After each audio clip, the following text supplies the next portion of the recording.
நிறைய பேரோட comfort food லிஸ்ட்ல ரசசாதம் கண்டிப்பா இருக்கும். உடம்புக்கு முடியலனா கூட நம்மளுக்கு கம்ஃபர்ட் கொடுக்கறது இந்த ரசசாதம் தாங்க. உடுப்பி ஹோட்டல்ஸ்க்கு போனீங்கன்னா நம்ம நார்மலா சாப்பிடுற ரசம் மாதிரி இருக்காது. அங்க டிஃப்ரெண்டா ஒரு ரெட் கலர்ல ரசம் ஊத்துவாங்க. அந்த ரசம் சாப்பிட்டவங்களுக்கு கண்டிப்பா தெரிஞ்சிருக்கும். செம டேஸ்டி அண்ட் ஃபிளேவர்ஃபுல்லா இருக்கும். உடுப்பி ரசம் எப்படி செய்யுதுன்னு பாத்துருவோமா? கடாயில 1 டீஸ்பூன் எண்ணெய் சேர்த்துட்டு 1 டேபிள் ஸ்பூன் மல்லி விதை, 1 டீஸ்பூன் ஜீரகம், 1/4 டீஸ்பூன் வெந்தயம், 5 காஞ்ச மிளகா, கொஞ்சமா கருவேப்பிலை சேர்த்து வதக்கி விட்டுக்கோங்க. இதுக்கு நீங்க காஷ்மீரி மிளகா சேர்த்தீங்கன்னா நல்லா கலர் கொடுக்கும். என்கிட்ட இல்லாததுனா நான் நார்மல் மிளகா தான் சேர்த்திருக்கேன். அதை ஆற வச்சு மிக்ஸி ஜார்ல தண்ணி விட்டு நல்லா ஃபைன் பேஸ்டா அரைச்சு எடுத்துக்கோங்க. அதே கடாயில எண்ணெய் சேர்த்ததுக்கு அப்புறமா 1/4 டீஸ்பூன் ஜீரகம், 2 பச்சை மிளகா, கருவேப்பிலை சேர்த்து வதக்கி விட்டுட்டு 2 நல்ல பழுத்த நாட்டு தக்காளி, கொஞ்சமா மஞ்சள் தூள், 1 டீஸ்பூன் கல்லுப்பு சேர்த்து நல்லா வதக்கி விடுங்க.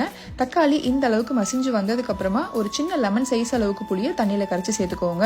உடுப்பி ரசத்துக்கு கண்டிப்பா வெல்லம் ஸ்கிப் பண்ணாம ஆட் பண்ணிக்கோங்க. உங்களுக்கு எவ்வளவு வெல்லம் தேவையோ அதுக்கேற்ற மாதிரி ஆட் பண்ணிக்கோங்க. புளி நல்லா கொதிச்சு பச்சை வாசனை போனதுக்கு அப்புறமா 2 ஸ்பூன் துவரம் பருப்பை நல்லா வேக வச்சு மசிச்சு இது கூட சேர்த்துக்கோங்க. இது கூடவே தேவையான அளவுக்கு தண்ணி, முன்னாடியே வறுத்து அரைச்சு வச்சிருந்த மசாலாவையும் இது கூட சேர்த்துட்டு நல்லா மிக்ஸ் பண்ணி விட்டுட்டு எல்லாம் ஒன்று சேர்ற மாதிரி கொதிக்க விட்டுருங்க.